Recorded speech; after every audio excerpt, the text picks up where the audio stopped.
Hello everyone. In today's video, we talk about system of equations by elimination.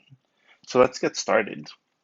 As usual, the way that we do it here, we always label our two equations 1 and 2. We do this because we want to stay organized to show everyone what do we do to each equation if we're going to change anything. So with elimination, the goal is to get rid of one of the variables, either x or y. In this situation, you want to try and make, for this case, I'd probably choose to get rid of the y variable because it's easier to manipulate the equations to get them to match. So for example, equation number 1, there's 1y. Equation number 2, there's minus 2y.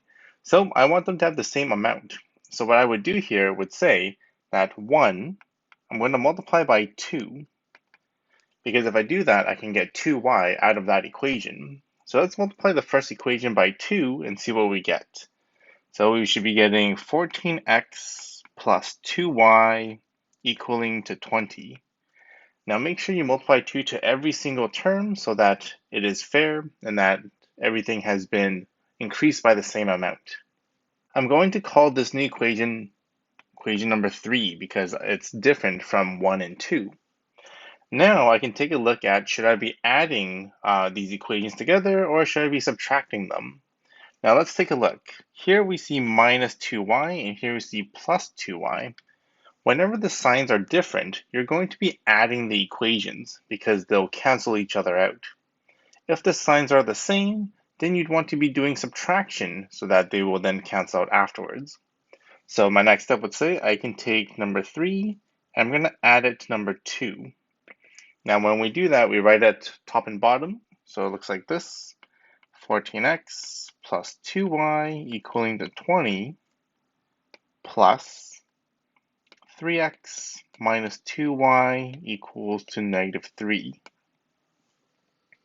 So 14x plus 3x gives me 17x. 2y plus negative 2y will give me 0. And then 20 plus negative 3 gives me 17. So here, I know that 17x equals to 17. I can then divide both by 17 and get that x is equal to 1. I can now sub this back into any equation, 1, 2, or 3, to find out what my y value should be. So taking a look here, I probably want to sub it back into equation number 1 because it's easier to solve for y.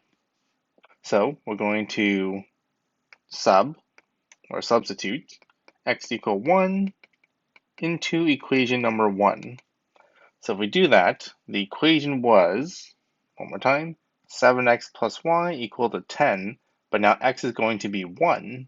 So this will be 7 times 1 plus y equals to 10. So 7 plus y equals to 10. And I would need to subtract 7 from both sides to then get y by itself. And we get that y is equal to 3. So the final answer is written as x comma y is equal to 1 comma 3. So that's it for today's video. Make sure to like the video and subscribe to the channel. It would mean so much to me. Thank you so much for watching, and I'll see you in the next one.